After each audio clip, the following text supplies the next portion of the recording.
So you're looking to climb your first mountain and you have zero experience. Well, come to the right place, because I'm in the same boat as you. I have no idea what I'm doing, and I'm gonna climb that.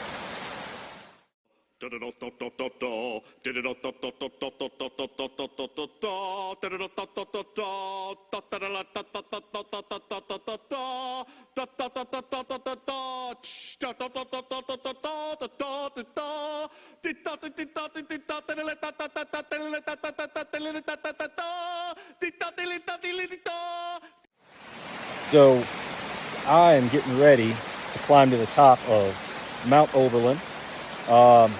Considered to typically be the easiest, most beginner-friendly climb in the park. It's really scrambling. You're not climbing the side of a mountain per se, but it's gonna be a good day. Overall, I actually did this yesterday as well, but I didn't make it all the way to the top. Ended right at this kind of saddle ridge right here. Just got a little too dark to finish out the rest of it. So we're just gonna go take our time up to the top. There's a lot of loose like shale, rock, scree, and we're just gonna take our time, one step at a time, and just see how far we get. So I will say, there is a reason that Glacier doesn't post this trail on any map.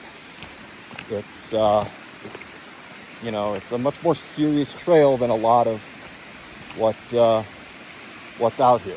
So, you know, it's not super difficult. You're not really going to be in any danger per se, as long as you're sure-footed and you know your limits. That's the big thing. You know, if you're out here and you know you're getting winded on, you know, just hiking Trail of the Cedars, or you know, some of those, you know, smaller trails, lower elevation, that kind of stuff, this might not be for you. But you know, I would say if you're in reasonable shape, you got a good set of hiking shoes, you know, this is definitely something that, you know, I would let, you know, I'd let my friends come out and try. I'd recommend it. But just understand there's a reason that Glacier doesn't have this on a map. So I didn't really get any recording from the first half of the trip up, but the first half is pretty straightforward. It's really just a really steep hike. The entrance to it is completely unmarked, and it actually, the park has a rope that crosses over the entrance. I would assume just to kind of keep, you know, the everyday hiker off of here. They don't want people getting stuck up on the mountain.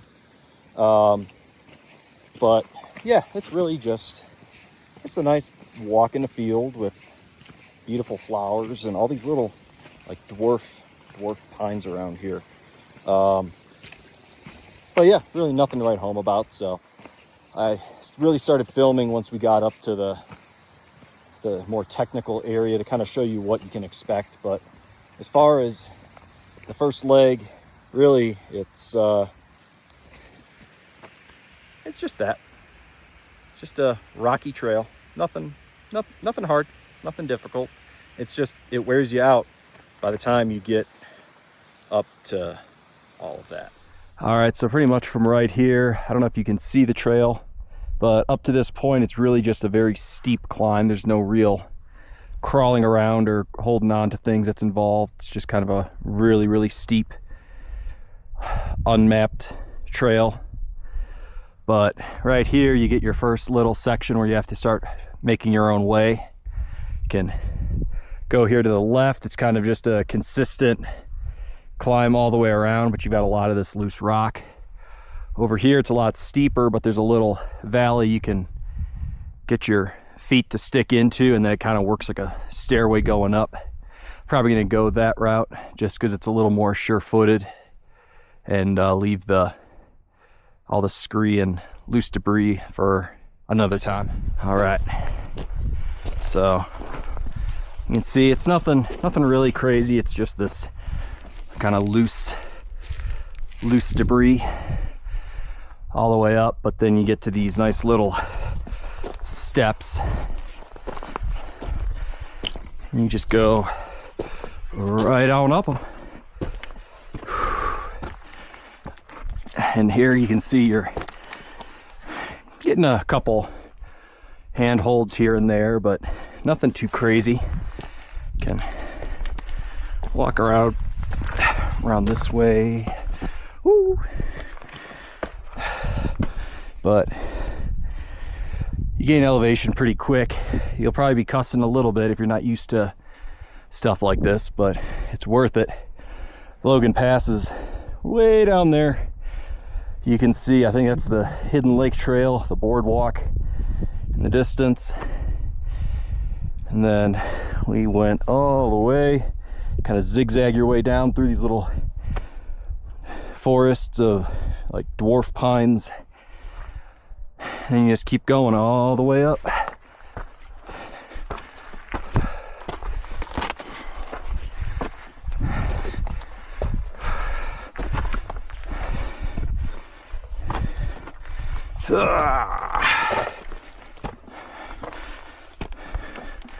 All right. Ooh.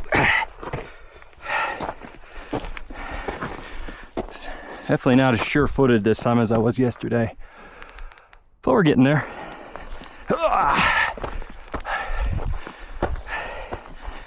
This trail is approximately 1,300, 1,400-ish feet of elevation, going up in about a mile and a half, but your legs are gonna swear to you that it's closer to 3 or 4 miles. Whew.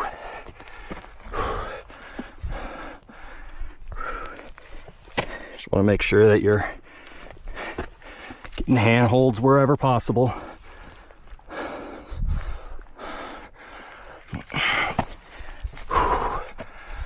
I probably didn't pick the best way to go about this.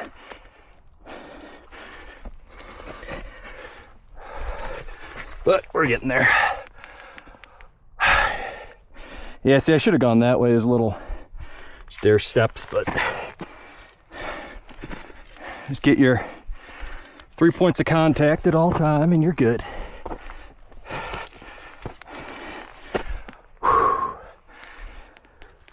Yeah, that's a workout, but we're gonna go straight over here.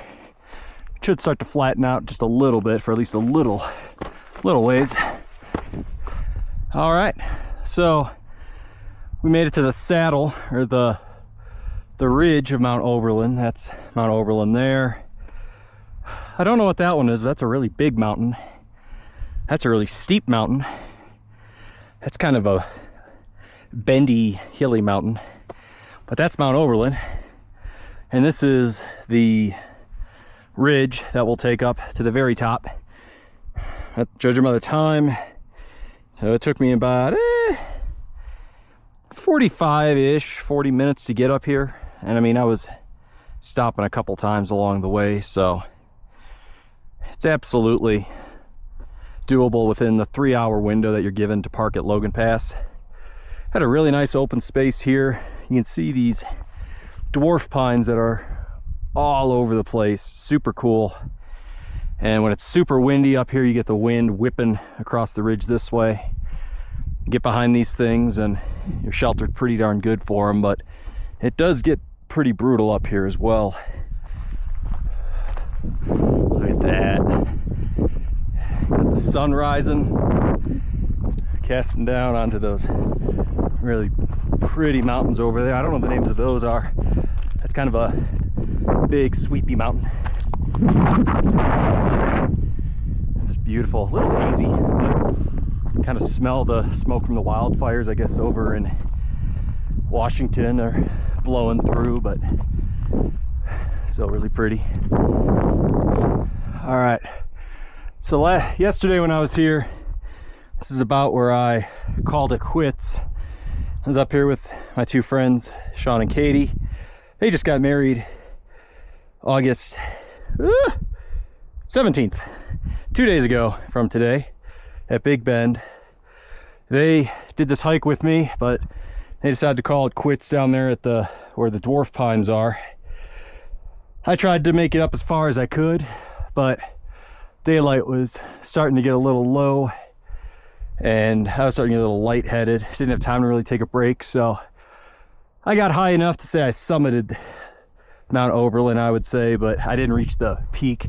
There's kind of three peaks up here, and this section again goes back into some more kind of actual like climbing, just as far as needing your 3 or 4 points of contact. But you know, everything around here is plenty of steps, plenty of holds. You're not feeling like you're in any serious trouble. Just always get your hands on something, you'll be fine. Good footholds, and just keep on keeping on.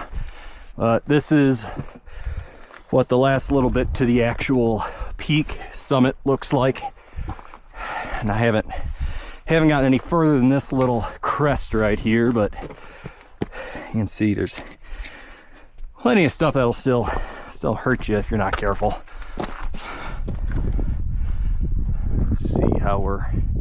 See how we're doing over here. Yeah, that looks better. Get something between me and that ledge.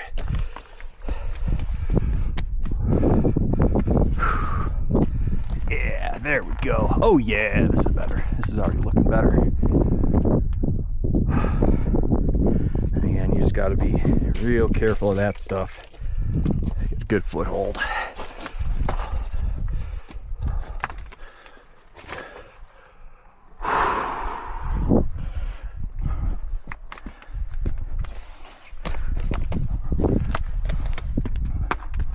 Let's see, where are we going to go here?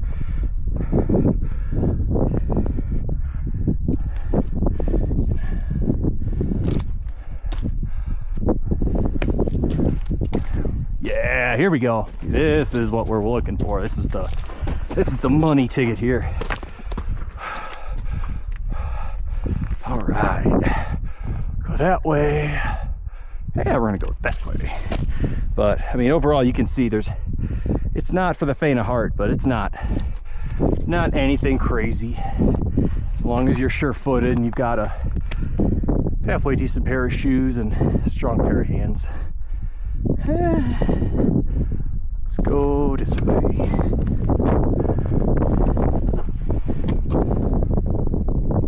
Also gotta be careful. So much of this rock is just kind of stacked loose, kind of shale.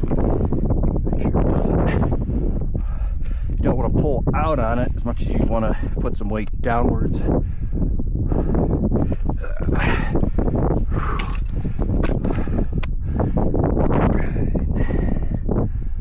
Oh, we're so close. We are so close.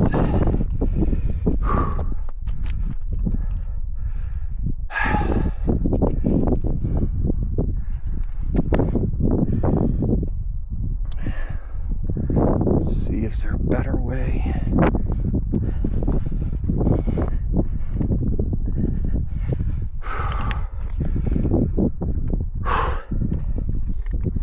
Let's see here. Gotta be something better. I almost feel like that's gonna be a better option. But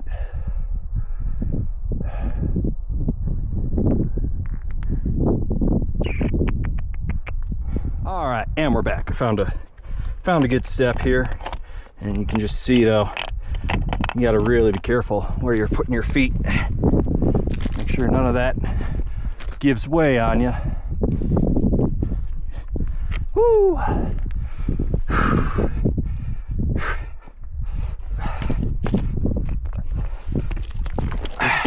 There we go. Look at that.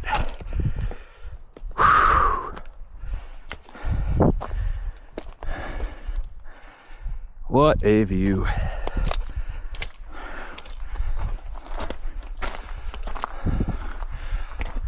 These things always seem to end up going further than you think they are.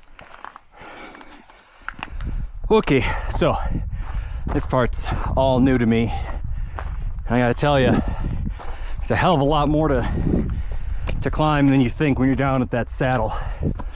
But thankfully, looks to all be largely just a steep hike from here. Again, more of that kind of shale looking red rock. But you can see there's a nice little path here to go up all the way to the top, I think. We'll find out. You can see that right there is Logan Pass. We climbed all the way to the top. All right, so this is pretty cool. So you walk up this trail, it almost looks like it dead ends and there's nowhere to go. This little tiny outcropping right here, got a couple little rocks you can step on, and it takes you into this canyon up to the top, which is really, really neat, because otherwise it looks like you're kind of having to scale it like a mountain goat.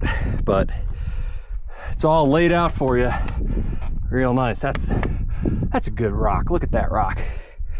That's a solid rock right there. Yeah. Oh yeah.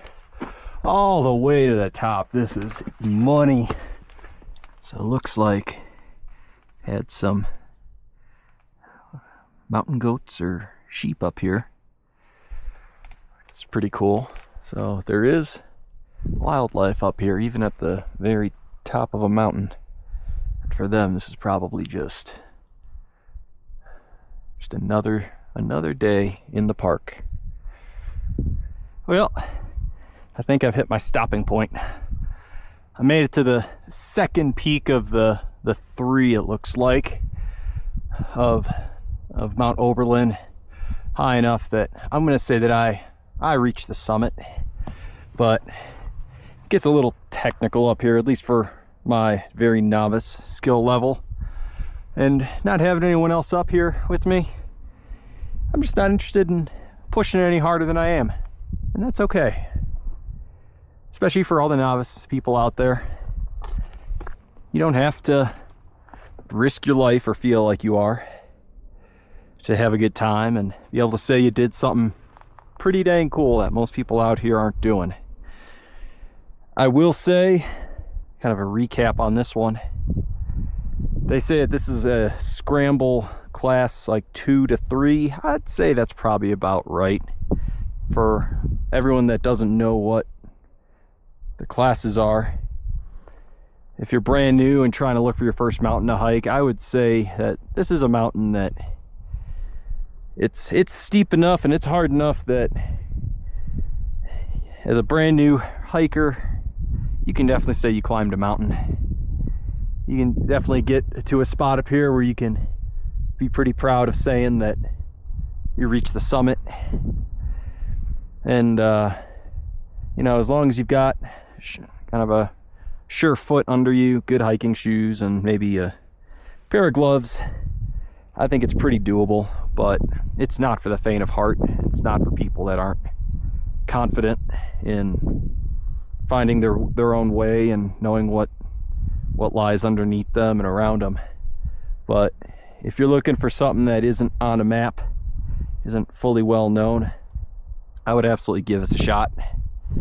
It is not easy by any means. If you talk to someone and they say that Mount Oberlin isn't exactly rock scrambling or climbing a mountain, they've probably got a lot more experience than I do, or you. And for them, this is probably a walk in the park, quite literally. But as a brand new novice climber and hiker, I would say this is a workout. So you can see the dwarf pines down there. That's where we were earlier. Had to climb all the way up here. It probably took me another 30 minutes just to get from there to here. So yeah, but it's beautiful. If it wasn't so hazy, you'd be able to see all the mountains around you. It's really, really cool. Well, made it down safely. Back to our favorite little dwarf spruce or pine or balsa or whatever they are. There's the trail we're gonna do. Just gonna wrap it all the way down and back to Logan Pass. It's great weather up here. Probably 65 and sunny. Just warm enough to break a sweat, but cool enough to not make it miserable. It's been a good day. That's a big ass mountain. All right, so we are wrapping up the trip. I just want to reiterate, I am not certified in any form of rock climbing, if that's a thing. I hold no rock climbing championships, no scrambling speed records. I am not a park ranger. I'm not even a mildly proficient rock climber or scrambler. This quite literally was my first time climbing a mountain. I'm just a hiker that likes to do things that get the blood flowing a little more than just walking along a trail. With that being said, this is definitely a doable hike for someone that's sure-footed, has a little bit more physical endurance and strength, and is comfortable with being in situations that are a little different, a little sketchy sometimes. Ooh, a little mermaid. But, you know, the big thing is you got to know your limits. You come out here and you get to a point where you just don't feel comfortable. That's okay. Call it a day. Enjoy the views. And you've got something to look forward to next time. But, you know, I hope it sheds some light on what to look forward to at Mount Oberlin. It's an absolutely beautiful mountain. It's my first time in Glacier, and you know, there's so many different trails to hike and see. I chose to hike Mount Oberlin twice. That's how much I enjoyed it. But again, know what you're getting into. Be prepared. Pack extra water, a little more food than you think you might need, and just come out and have open eyes and enjoy the ride. So don't know if I'm gonna make any more of these videos, but if I do, I'll bring you along and we'll see what kind of trouble we can get into next time. All right, but until then, keep on hiking and put one foot in front of the other.